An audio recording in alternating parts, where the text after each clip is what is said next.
Dear Nicole and Chris, kumusta na kayong dalawa? Hindi ko alam kung naalala niyo pa ako sa dami ng sulat na binabasa ninyo araw-araw. Kung hindi pa, let me try to refresh your memory. Ako si Rex, isang sirena. I wrote to you on July 4, 2018. Dati akong OFW sa Thailand at may karelasyon for 8 years. Umuwi ako sa Pilipinas para sorpresahin siya. Pero ako ang nasorpresa dahil may dinatnan akong buntis na babae sa bahay namin. Gumuho ang mundo ko kasi wala akong pamilya. Yung jowa ko lang. Tapos niloko pa ako. Dahil feeling ko mag-isa na lang ako at wala nang saysay ang buhay ko sa mundo. Naisipan kong tapusin na lang ang lahat isang umaga. Wala namang malulungkot kapag nawala ako sa mundong ibabaw.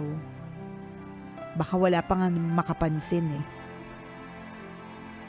Habang kinakabit ko ang lubid sa leeg ko, narinig ko yung tawa ni Nicole. When I heard it, parang may pag-asa pang sumaya yung buhay. Parang ang sarap tumawa ng ganun. Gusto ko ding ma-achieve in the future. Yung tawa kasi ni Nicole, kapag narinig mo, kahit gaano kakalungkot, hindi pwedeng hindi ka mahawa.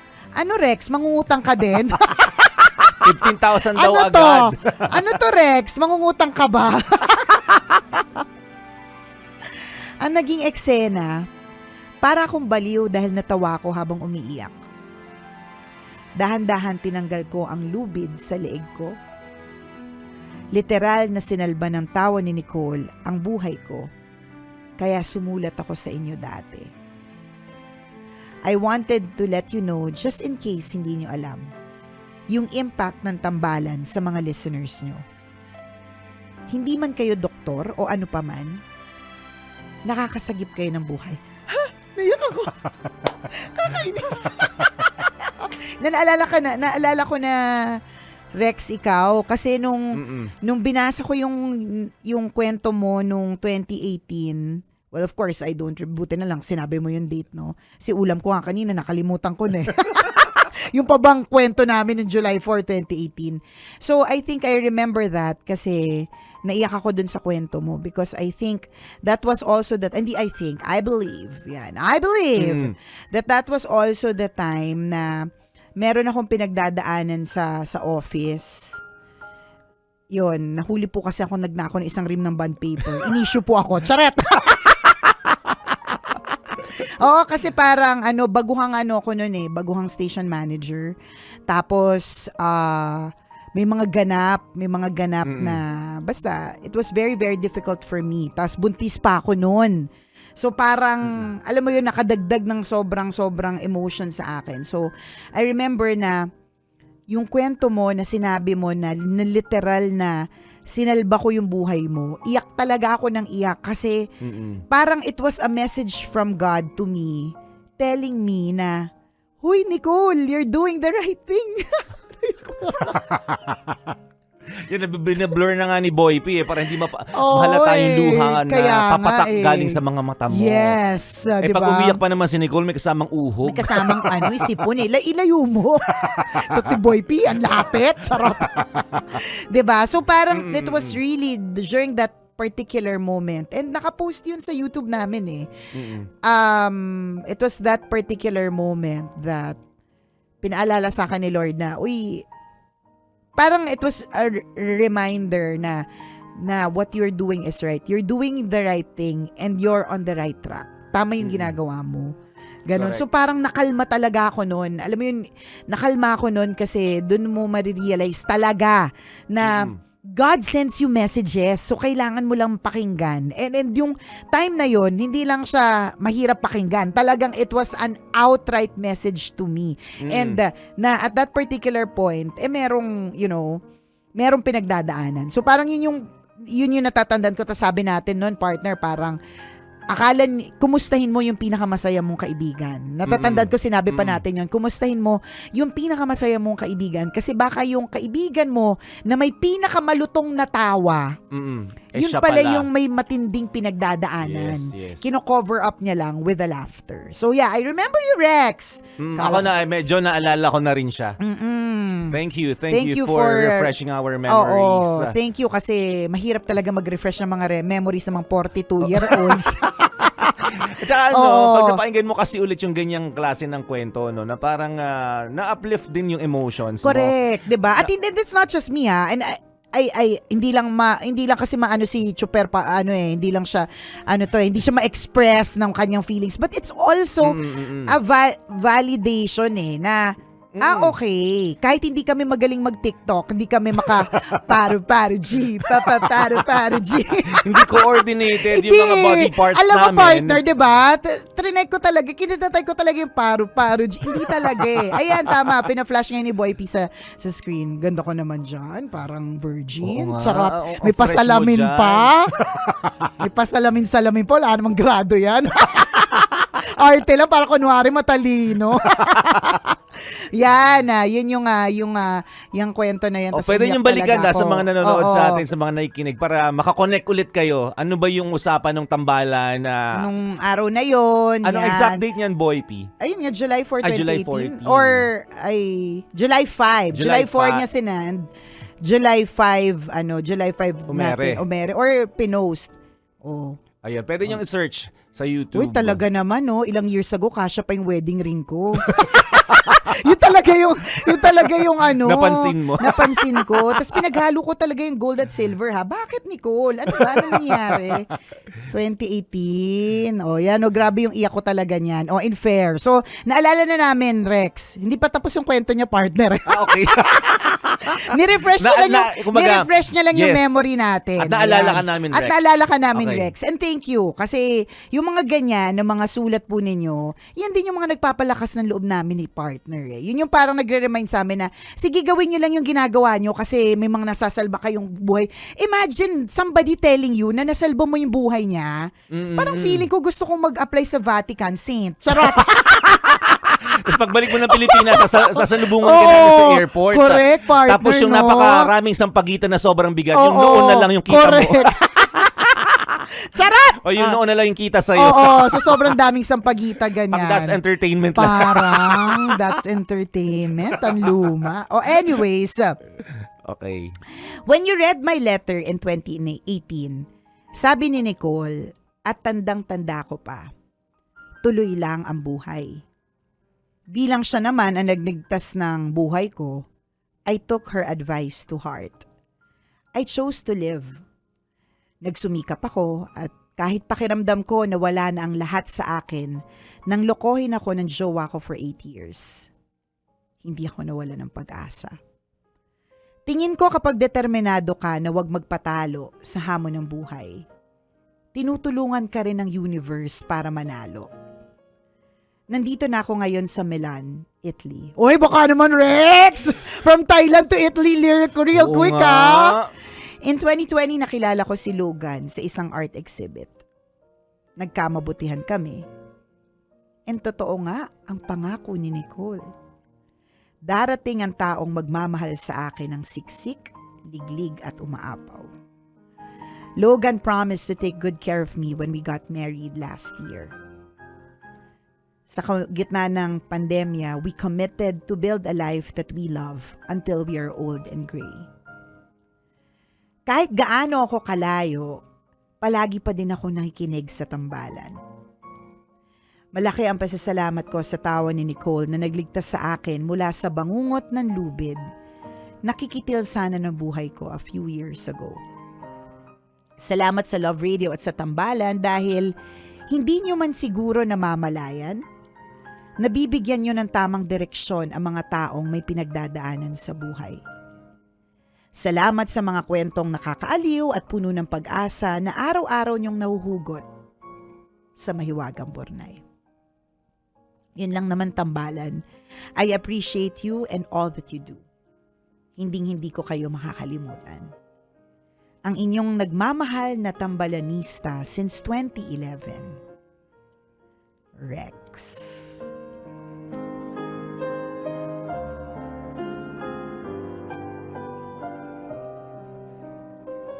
Nakaka-emo naman yung mga ganito. Tas ganyan pa yung background music. Parang gusto mong mag-walling, tas ang ganda ng wall, Sarap diba? nga mag-emote eh. Oh, tingnan mo. Tapos nakikita ko yung mga videos, yung video natin last time. Oh, tingnan mo. Oo, diba? Nakaka-emo Ganda. kasi bakit ano nangyari ngayon?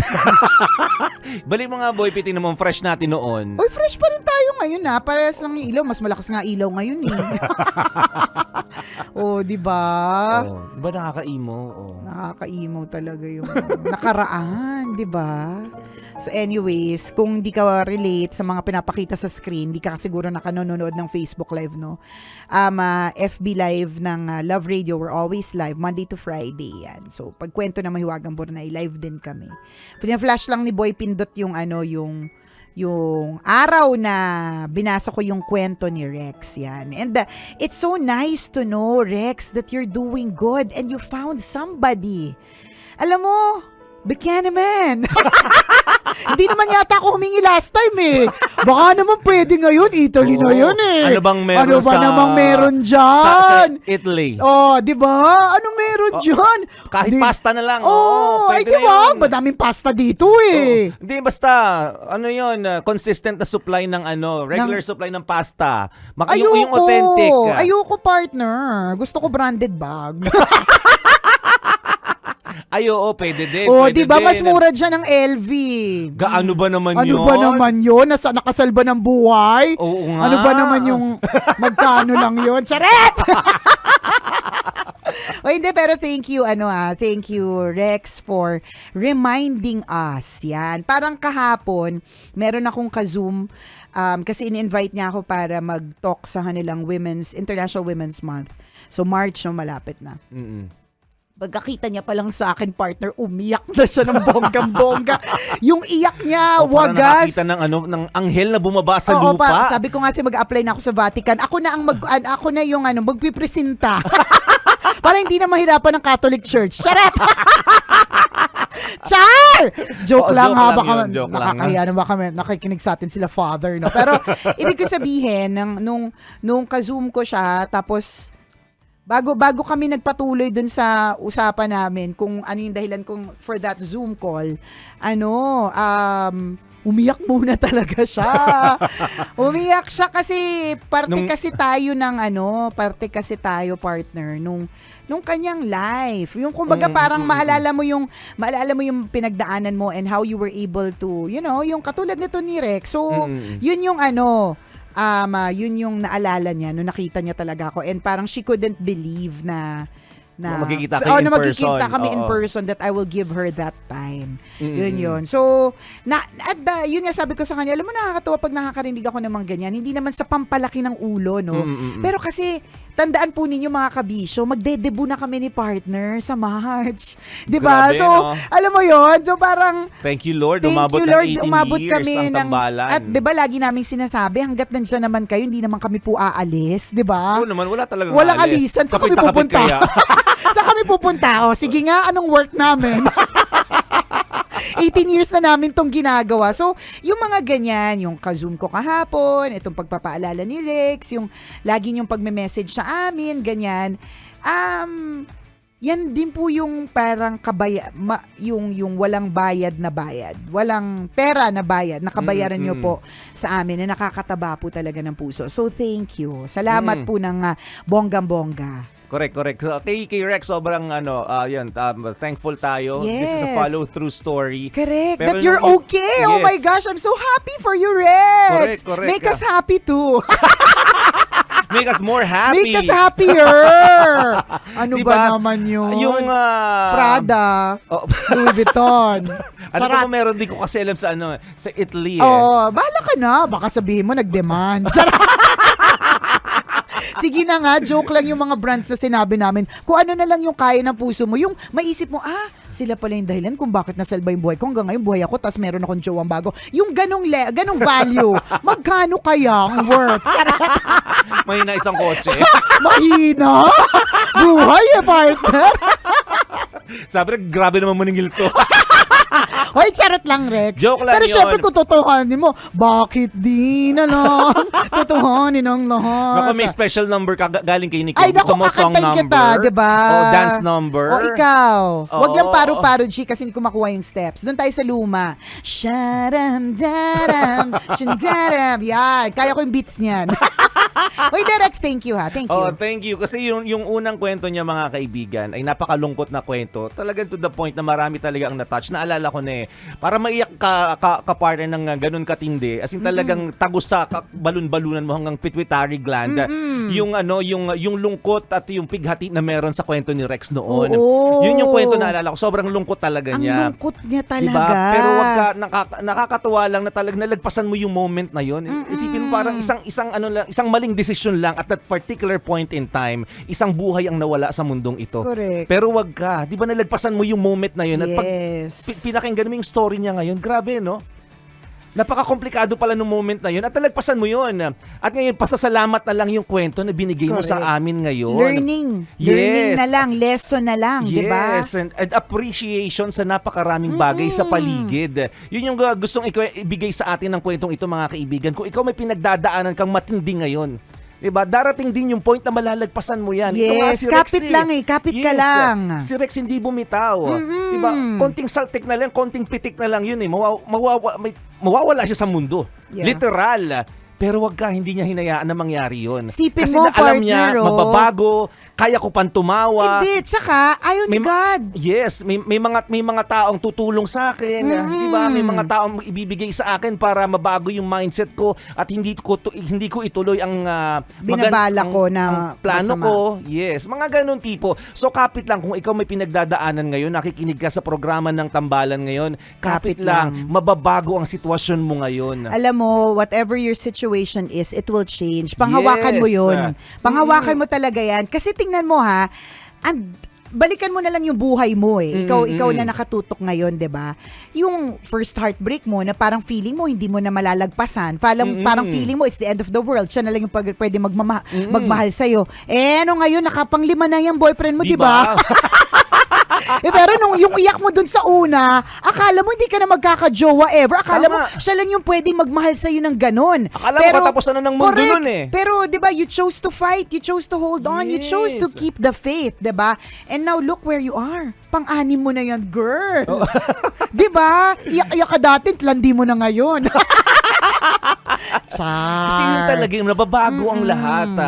Uulitin namin, kung ikaw nalulungkot ka ngayon, ilang araw ka nang subsub sa problema, 'di ba, na baon sa napakaraming pighati ng buhay, lungkot-lungkutan at kung ano man, isipin mo mababago ang lahat ng At saka, everything will be all right. At ang maganda dito, partner, Maniwala ka doon. yung kapag ka meron kasing hindi magandang nangyari sa'yo, may kapalit din naman yan na good thing eh. So ma-excite ka doon. That the best is yet to come. Yes. 'Di ba? Na merong magandang dadating. It's not always a sad life. Hindi always nasa ilalim, nasa lusak. 'Di ba? Dadating din ang point magiging bongga ka din, 'di ba? The world will light up for you. So Correct. panghawakan mo 'yan. So again, Rex, thank you for refreshing our memory. Thank you for reminding us of what that 'di ba? Yung ano ba yung sabi mo dito na parang baka hindi nyo alam, 'di ba? Baka hindi nyo alam pero ang dami nyong natutulungan. Yan. Hindi nyo man yung words niya, hindi nyo man siguro namamalayan. Pero nabibigyan nyo ng tamang direksyon yung mga taong may pinagdadaanan sa buhay. Oh my gosh, such big words. Parang, totoo ba? Minsan chumachorvalo lang kami dito, ni Mamaro nga partner. lang minsan, may makwento na lang. Diba? Marites nga ang dating sa umaga. Marites, correct. Diba? Isipin mo for somebody to save a life, magbigay ng tamang direksyon sa mga pinagdadaanan sa buhay. These are big words for us.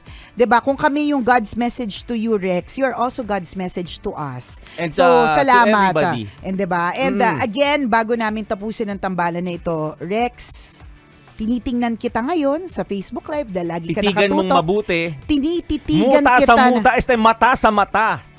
Yan, kilay sa kilay. kilay na bagong yan microblading kaya medyo madilim pa eh. Rex, Tingnan mo mabuti. May pagbabanta pag hindi ka Rex! nagbigay. Isa pa. Focus mo ha, boy pindot. Louis Vuitton naman siya. Char lang, Rex. Pero kung totohanin, bakit hindi? Hindi na ba kami tatanggi sa Gracia? Why not? Thank you, Rex. Salamat. Thank you, You just thank you. made our weekend.